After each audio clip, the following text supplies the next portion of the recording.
जब एक सीमा तक, धैर्य की सीमा तक तो ठीक है, इसके बाद जब अभद्र व्यवहार करें तो कानून व्यवस्था तो सर्वत्र है। सठे साठ्यम समाचरित, दुष्ट दुष्ट की ही भाषा समझता है, वो शांत साम भाव समझ ही नहीं सकता है। दुष्ट को समझाने के लिए फिर दिनकर काल रूप में भ्राता भगवान भी कहते हैं, उनके लिए मैं काल स्वरूप धारण करता हूं। तो फिर कानून बल अपनी रक्षा के लिए जितना उचित है उतना उपदेश कर दिया, और स्वयं कोई ऐसा दंड विधान ना करे, नहीं वो आपका अपमान कर देंगे। आप पता नहीं, आपको प्रणाम करते नहीं, जवाब ही नहीं देते। जवाब मैं उनको प्रणाम करती हूँ पर वो बहुत नहीं, प्रणाम करके बच जाओ, बस यही है। किरण शर्मा जी ऑस्ट्रेलिया से। श्री राधे। राधा वल्लभ श्री हरिवंश। महाराज जी, मैं एक अध्यापिका हूँ जो ऑस्ट्रेलिया के एक स्कूल में नवयुवकों को और युवतियों को शिक्षा प्रदान करती हूँ। उस समाज में अध्यात्म का अधिक महत्व नहीं है और विद्यार्थी प्रायः शिक्षक के साथ अभद्र व्यवहार करते हैं। सभी ऐसा नहीं है, परंतु बहुत मात्रा में पाए जाते हैं। जब वो विद्यार्थी मुझसे अभद्र भाषा में बात करें या मुझे हानि पहुंचाने की कोशिश करें, तो मुझे किस दृष्टिकोण से उन परिस्थितियों को देखना चाहिए? क्या हानि पहुंचाने पर तो फिर सरकारी मदद लेनी चाहिए। हानि पहुंचाने पर, फिर जब हानि पहुंचाने वाली बात आवे तो वहां धैर्य या सहनशीलता ये पाठ नहीं पढ़ा जाता। वहां फिर कानून का सहारा लेना चाहिए और अपनी रक्षा करनी चाहिए, क्योंकि नवयुवक बच्चे हैं। अगर आप इस तरह से सहनशीलता का पाठ अपने में पढ़ेंगे तो आगे बढ़ सकते हैं, वो अभद्र व्यवहार की सीमा तक पहुंच सकते हैं। इसलिए हम ऐसा उपदेश नहीं करेंगे कि आपको सहन करना चाहिए। जब उस एक सीमा तक, धैर्य की सीमा तक तो ठीक है, इसके बाद जब अभद्र व्यवहार करें तो कानून व्यवस्था तो सर्वत्र है ना। हाँ, तो उसका सहयोग लेना चाहिए, लेकिन जहां तक हो सके, एक सीमा है जहां तक लगता है कि हम गुरु पद पे हैं, शिक्षक का मतलब गुरु पद पे हैं, अगर हम इन्हें प्यार से समझाते हैं और ये समझ जाते हैं तो ठीक है। अगर नहीं समझते और सीमा पार करते हैं तो फिर कानून का सहारा लेना चाहिए। क्योंकि आजकल ऑस्ट्रेलिया में क्या कहीं भी हो, जब धर्म का और धर्म शास्त्रों का आश्रय नहीं होता तो बुद्धि में कुमति, दो प्रकार की बुद्धि होती है, एक सुमति और एक कुमति, ये सबके अंदर रहती है, बुद्धि में दोनों रहती है। जहां हमें अध्यात्म का सहारा मिल जाता है तो हम कुमति को दबाकर सुमति को बढ़ाकर एक अच्छे व्यक्तित्व वाले बनते हैं। बोले यार ये तो देवता है, मनुष्य रूप में देवता है। हम किसी किसी को ऐसा भी कहने लगते हैं कि यार तो साक्षात भगवान है, क्योंकि उसने कुमति का नाश करके सुमति को अपने अंदर जागृत कर लिया।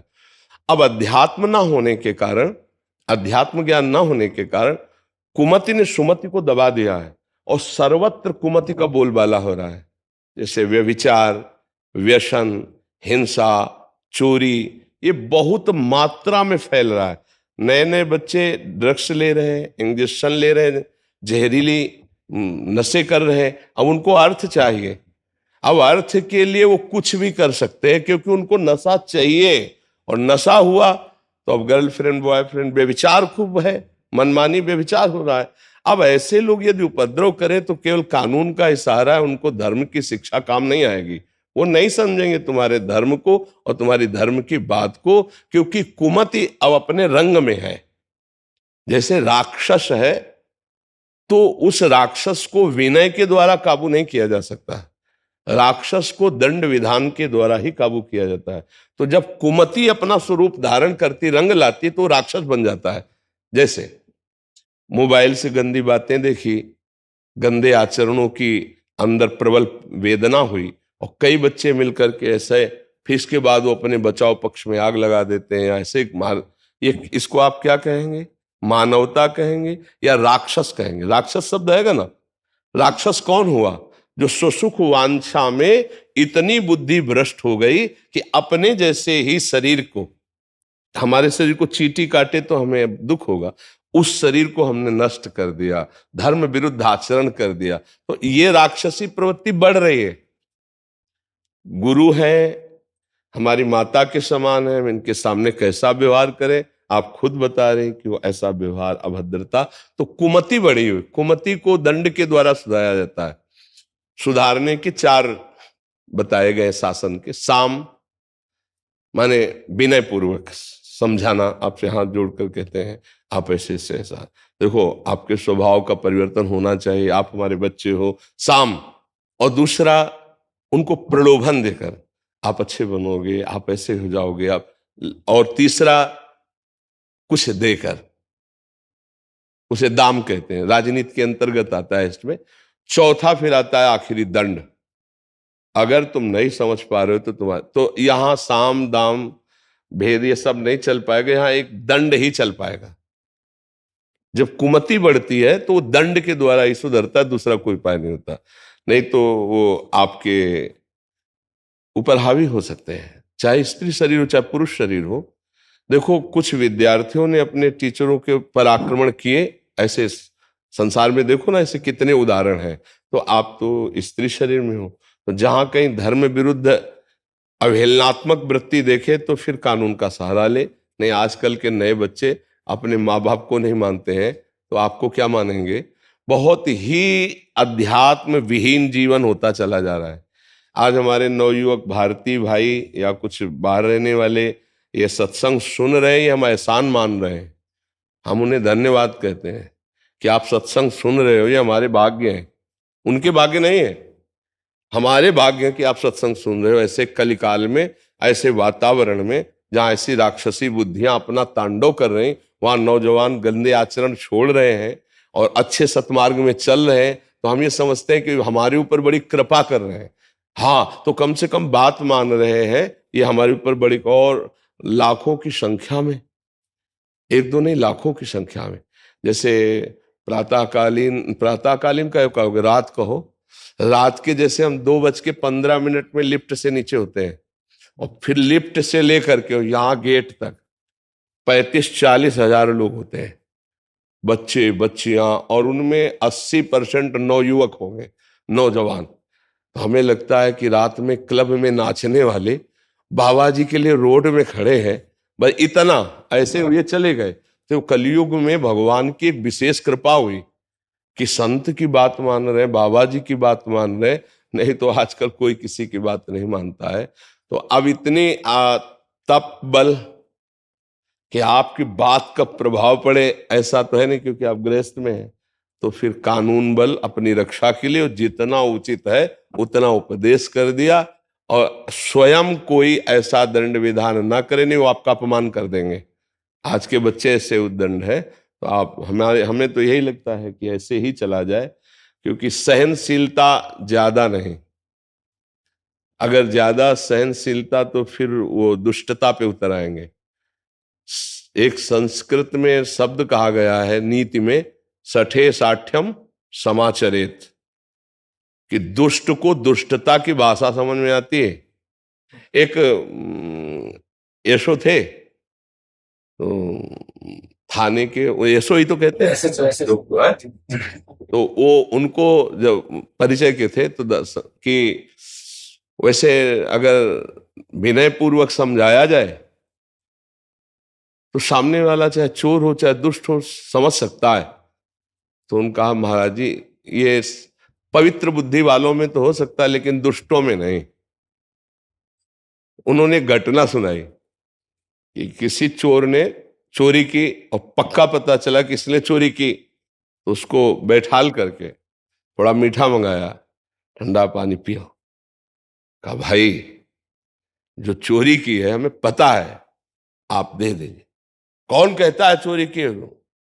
ये प्रोग्राम हो गया। इसके बाद उठाया डंडा, 20 डंडे मारे। बोले सर अभी बताता हूं, अभी पूरा सर।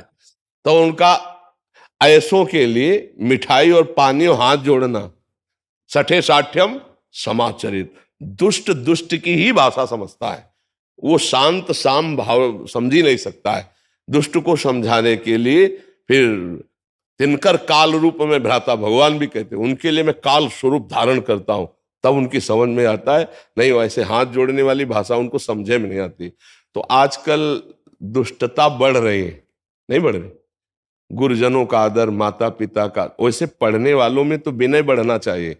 विद्या विनयम ददाति, विद्वान या विद्या संपन्न को तो विनय लेकिन आज की पता नहीं कैसी विद्या है कि वो उद्दंड बना रहे हैं, नहीं बना रहे हैं। संतों के प्रति अश्रद्धा, शास्त्रों के प्रति अश्रद्धा, माता पिता की मर्यादा से रहित वार्ता करना, उद्दंडता करना, टीचर से गुरु की भावना न रखना। अब वैसे अपने लोग जब जाते थे तो पहले हर टीचर को प्रणाम करते थे, नहीं ऐसे कर, और फिर प्रार्थना होती थी। अब पता नहीं आपको प्रणाम करते? नहीं, जवाब ही नहीं देते। जवाब मैं उनको प्रणाम करती हूँ, पर वो बहुत नहीं, प्रणाम करके बच जाओ, बस यही है।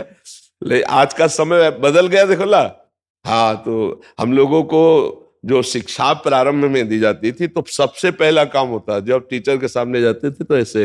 हाँ महाराज जी, भारत में तो फिर भी अभी कुछ हद तक ये मर्यादा है, पर विदेशों में तो इसका खंडन ही हो गया है महाराज जी, पूरा मतलब पहले से ही नहीं। तो ये विदेश के ही अवगुण हमारे देश में आ रहे हैं, विदेश के ही अवगुण आ रहे हैं, नहीं आ रहे। ये जो व्यभिचार प्रवृत्तियां हैं, जो गंदी बातें, विदेशी हैं, अपनी भारतीय थोड़ी। भारतीय संस्कृति में एक बार एक पूर्व प्रसंग है कि जब अकबर सम्राट था तो राजवीर क्षत्रियों की बहुत हत्या हुई युद्ध में उसके द्वारा। वो तो बलशाली कुल परंपरागत तो राज्य करता रहा। तो रात्रि के समय एक 12 वर्ष का पूरा कवच बांधे हुए और उन लाशों में दीपक से ऐसे चेहरे देख रहा था। तो सब सैनिक सो रहे थे, कुछ अंगरक्षकों के साथ कि कितने मारे गए अकबर देखने के लिए। तो उसने देखा कोई सैनिक हाथ में भाला, जब प्रकाश पड़ा तो देखा अत्यंत सुकुमार 12 वर्ष। तो बोले डरने की बात नहीं, मारना नहीं, कौन है? नजदीक जाके मैं, हाथ में दीपक, तो उनका तुम कौन हो? मैं सम्राट अकबर आपसे जानना चाहता हूं आप कौन है, और निर्भय रहिए, मैं आपको दंड नहीं दूंगा, कोई अपराध आप नहीं कर रहे, पर इन शवों में क्या देख रहे? तो उसने कहा मैं कोई पुरुष नहीं हूं, मैं एक भारत की राजकुमारी हूं और मेरा पति युद्ध में मारा गया, जो होने वाला था, समझ रहे, तय हो गया था। पहले कम अवस्था में ब्याह होते थे ला, तो उनका हुआ नहीं था तो दूसरा कर लीजिए। बोले हम भारतीय एक बार जिसका वरण करते हैं आजीवन उसका निर्वाह करते हैं। तो बोले 100 क्यों ढूंढ रहे हैं? बोले उसके साथ भस्म करूंगी, अपने शरीर को चिता लगाऊंगी। उसके होश उड़ गए।